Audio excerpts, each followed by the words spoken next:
Welcome back to Havana Media. My name is Boniface Owino, and as usual, I'm going to be your host for today.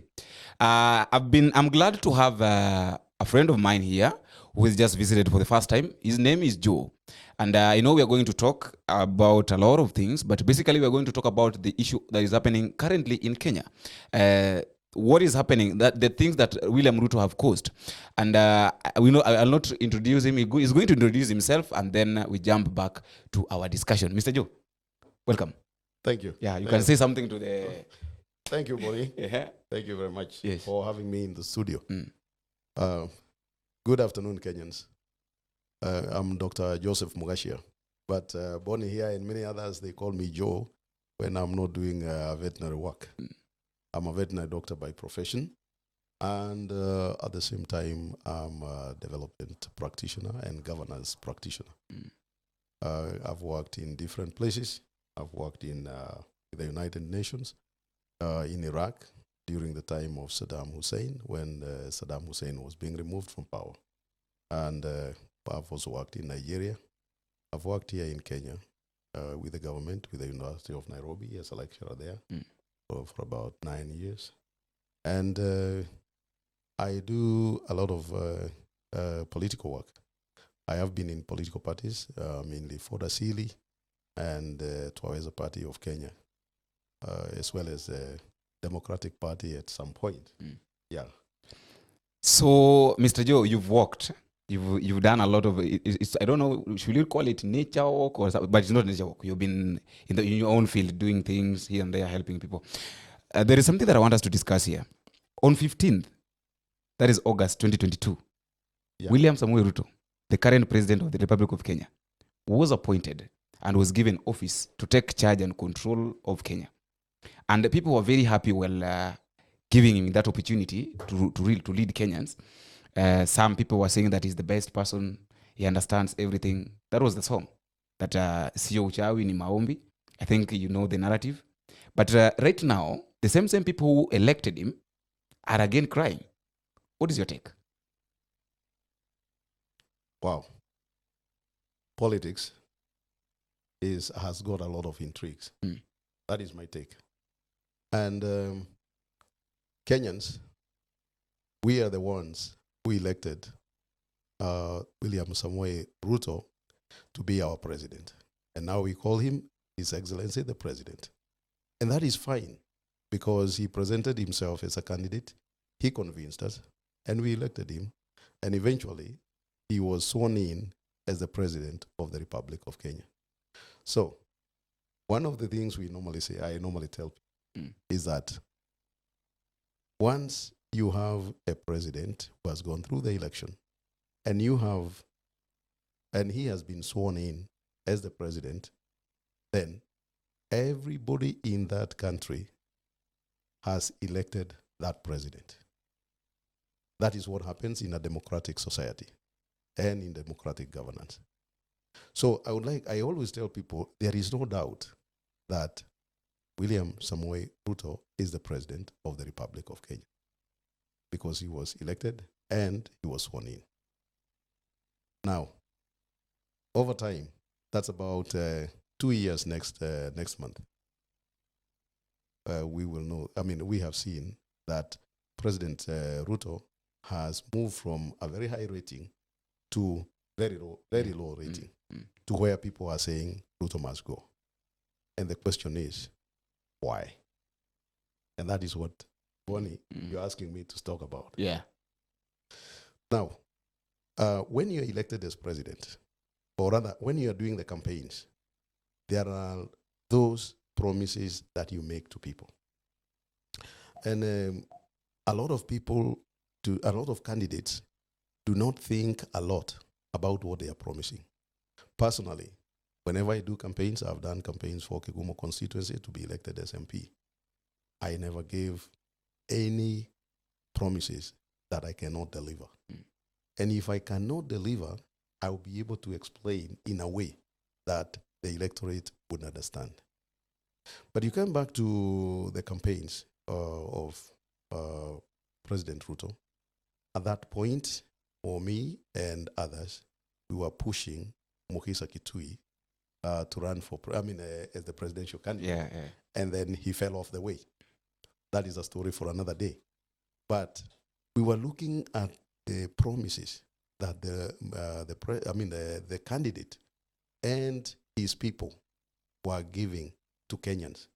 And we said right from the beginning, this cannot be achieved. And I'll mention a few. For instance, you go to Githurai. I remember those clips. I remember those events. Some of them I attended for the purposes of understanding the opposition, the other candidate. And you find people being told, Mama Boga, tutatengeneza serikali na nyinyi. Na sisi, nyinyi mutakuwa kwa serikali. And we know that is not possible. Because the people you're telling that, they don't have the capacity to run a government. What they have is the capacity to help the government run. But they don't have the capacity to run the government. So how do they help the government run? They help the government run by working, paying taxes, and then getting services in return. And then the president is able to run the country, and the people will be contributing. Now, the other promise was that mimi nikiingia huko, when I get in there, there will be no arbitrary arrests. There will be nobody who will be, but there will be no extrajudicial killing. He said, yeah, that is possible, but one has to be very determined as the president. Now, if I leave just those two examples, we are seeing a lot of extrajudicial killing. We are seeing people, protesters who are doing it peacefully, and somebody just, a security officer just aims at the person and bang, the head is gone. Yeah. Those are extrajudicial killings. The small-scale traders, by the way, I don't like calling them Mama Boga. There is nobody in this country who has ever given birth to a cabbage to Yeah, Mama yeah, Boga. true. Yeah, yeah. They are small-scale traders, food traders. When you look at them, they are still working. They are paying their taxes, but they are not feeling the government. They are not feeling the services. They are not getting the services. Because when you go to schools, there are no facilities. Books are not there. Teachers are not there. There are not sufficient teachers. You go to hospital, there is no medicine. The doctors, they are always on strike. All the medics. So what has happened is that the promises that His Excellency the President gave as a candidate, he has not been able to deliver. And people have felt a lot of pain because you pay your taxes, but you go to the hospital and you buy the medicine. And then there is a lot of bribery. There's a lot of corruption. I talk with border people, and they tell me in a month, a border operator is spending about between 5 and 10,000 shillings bribing policemen and local authority askaris. That's the inspectorate. The inspectorate. So if somebody is spending 10,000 shillings from his hard-earned money, how does that person feel the president? Because at the end of the day, every problem stops at the president. The buck stops at the president. So when the security agents, like the police, are collecting bribes from people, that means the president is not being felt. Now, we were put in at the Central Police Station on Madaraka Day this year. And we found a lot of young people about 18 to 22 who are in the cells. And when you ask them, they tell you, I'm charged with willful obstruction. How were you arrested? I was standing on the side of the road and I wanted to cross the road. But I was told I'm blocking the people behind me. And then I was told I should give 200 shillings in order for me to be released. When these people don't have the money, they are put in the cells. That is corruption. That is oppression on the people by the security system. These things have accumulated over time. and there is no, people are not feeling president or the work of the president. But they are feeling pain for services not rendered and also for oppression by public service workers. So it has reached a point where people have said, this cannot be. We cannot continue like this. So this has been going on over time. But with the Finance Bill 2024, then it tipped the balance. And people said, no, we cannot take this anymore.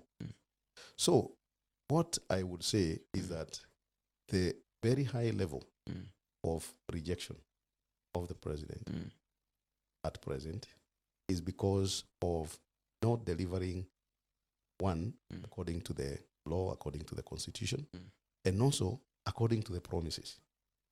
So people are seeing that they can only continue to suffer. And that is why they think that if the president exited, then they will be better.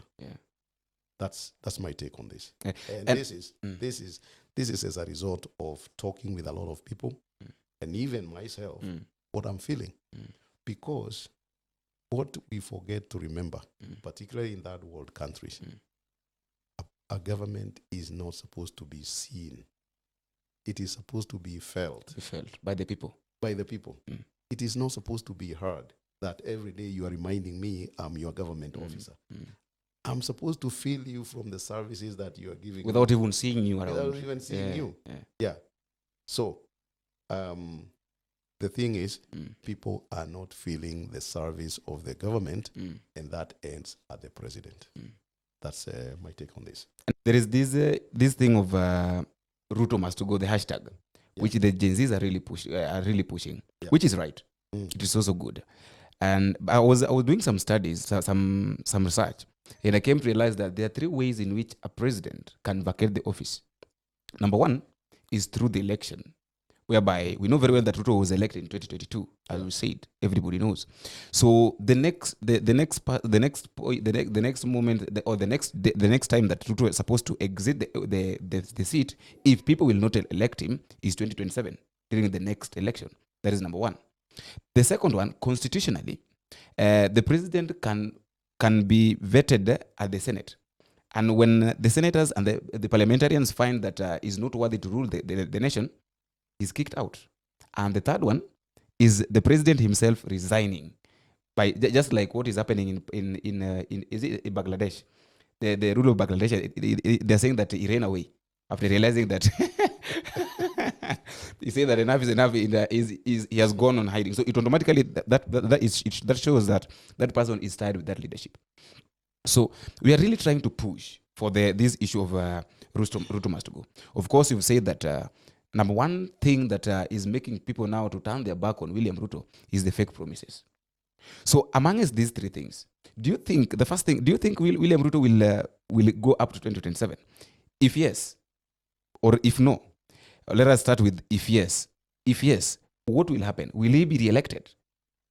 If William Ruto will not go up to 2027, if at all he go the constitutional way of being taken to the Senate or to be vetted, what will be the outcome? Because we know that majority of parliamentarians are from Ruto's side.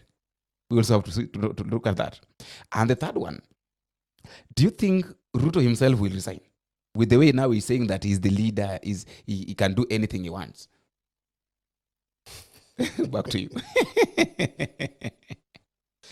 You're asking me very hard questions. Thank you. Well, yeah. I think it's good to discuss. Yeah. Because this is about our leadership and our governance, and these are our leaders. And William Ruto is our president. Yeah.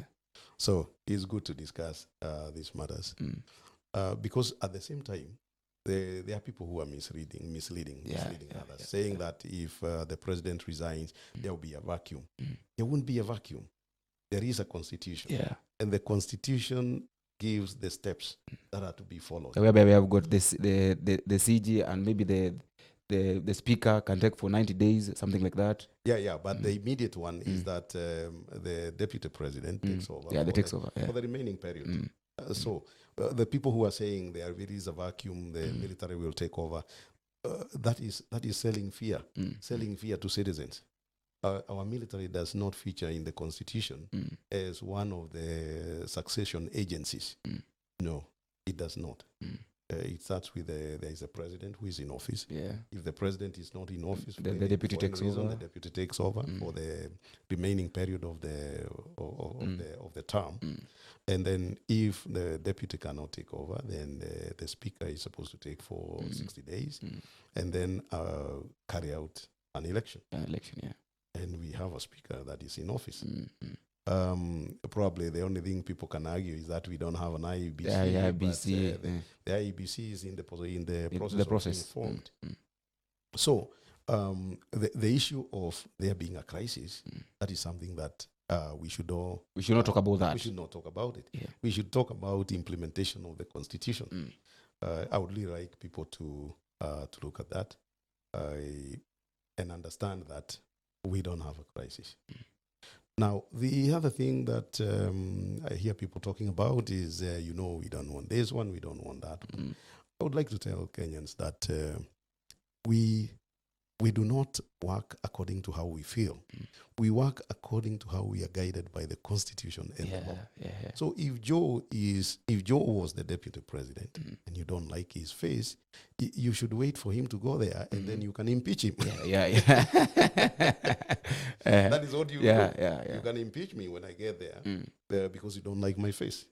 But remember, an impeachment has to have a certain threshold. So that is an area that people need to get settled. Now, the second thing is you asked whether I think the president will resign. What I would say is this. I'm not the president. You've just answered that question. I remember when the president was being asked questions about regarding Gachagua, he said, where Rigiji is. You can hear that question for him. So resignation is a personal decision to make for a leader. And there are a lot of things to consider. So I would leave that one to the president to look at the situation and make a decision. That's how I would leave that. Now, the other thing is whether he will go up to 2027. Now, first of all, you refer to number one, that he has to make a decision whether to resign or not. So if he resigns, you will not go to 2027. Automatically not go up. Okay. But if he opts to resign, then he will not go to 2027. But I say that is a personal decision based on the circumstances and the situation and his advisors, and also how he sees that he can rectify the situation. Now, so going to 2027, it all depends on how he handles this situation. And of course, nobody likes holding elections in the middle of a term. Because it disrupts the development agenda. It disrupts a lot of things. So for me, for that question, I would say that I would really like to look forward and believe that the president is going to rectify the issues that are being pointed out. And if he does, he'll go up to 2027. And the issues are clear, particularly the issue of corruption, the issue of lack of government services, the issue of failed promises, the issue of a bad economy. And nobody should tell us that the president and his people should not tell us that they found an empty treasury. That story is not good.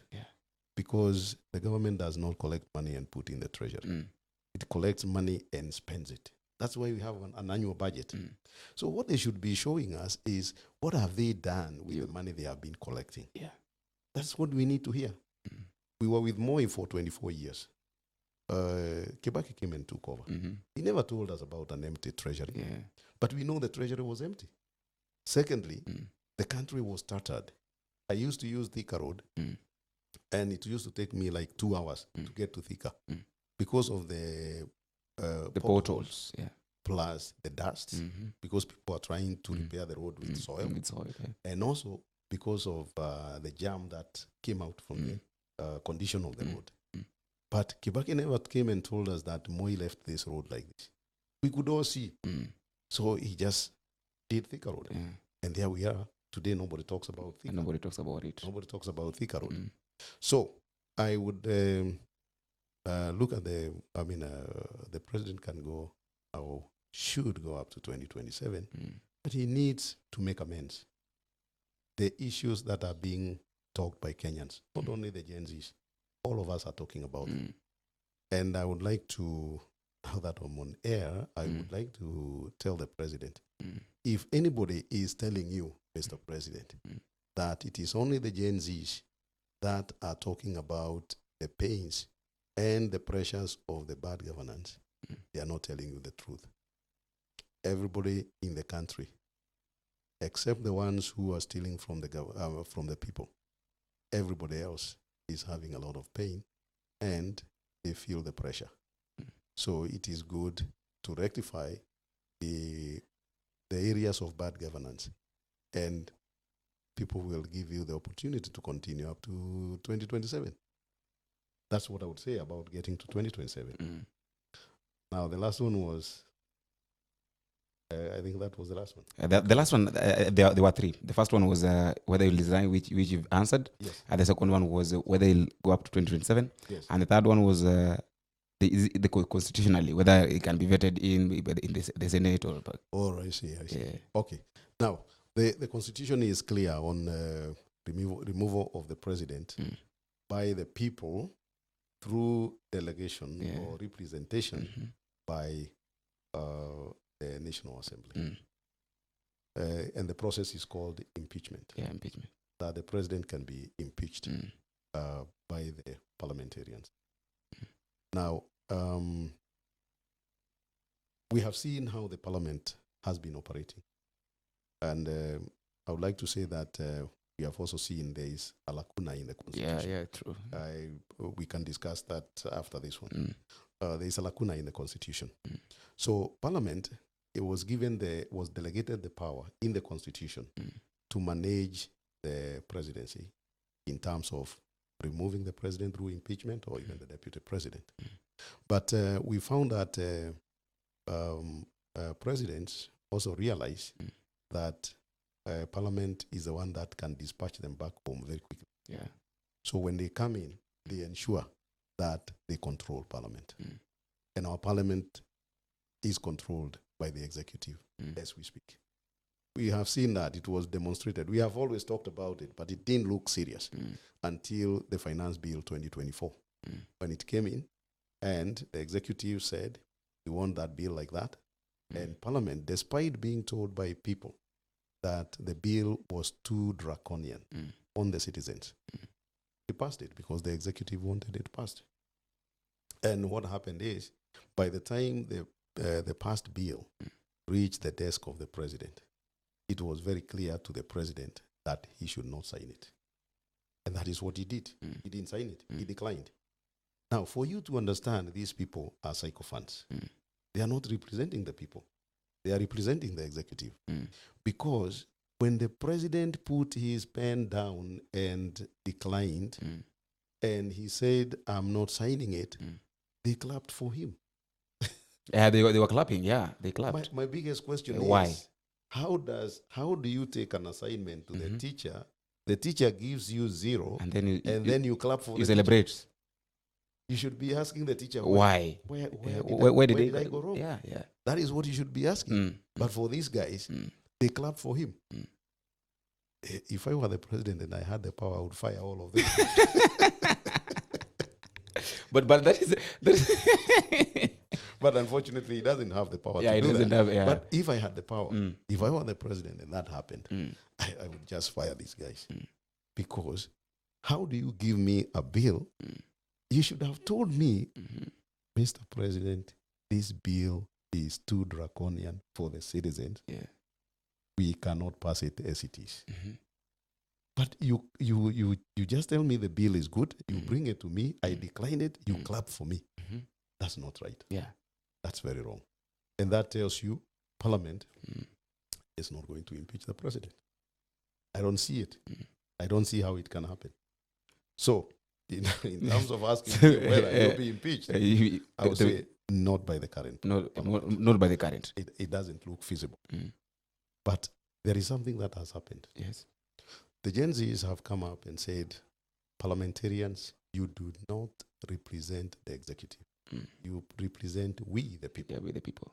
And therefore, we want you to make decisions that are in line with the people's wishes, and which are within the law, but in line with the people's wishes, or which are good for the people. So I think if that happened, it is possible. Impeachment can happen. It can happen. Yes, because pressure can be put on the parliamentarians. By the Gen Z, by the people. By the people. Yeah. Not the Gen Zs. By the people. By the people of Kenya. To tell them that you represent us and this is our wish. And it is for that reason that I tell people, please stop destroying things. Go back to the law. Let's use the law. What does the law say? Yeah, let's look at what the law says. And we use the law to get our things done. Because those things that are being destroyed, they are the wealth of the country. You come in as the president tomorrow, you will need those facilities. Secondly, that is part of what defines Kenya. So why are we destroying Kenya? Because leaders are bad. We should remove the bad leaders and maintain our assets. Bring good leaders to protect the things that we have. Correct. That is that is Dr. Joe. Dr. Joe is saying that a good dancer knows when to leave the stage, because if you extend dancing too much, then you will get people will get bored with your dancing styles, because it is something that now you'll keep on repeating every now and then. That is all we had for today. Until we meet again, I've been your host, Boniface. Bye bye.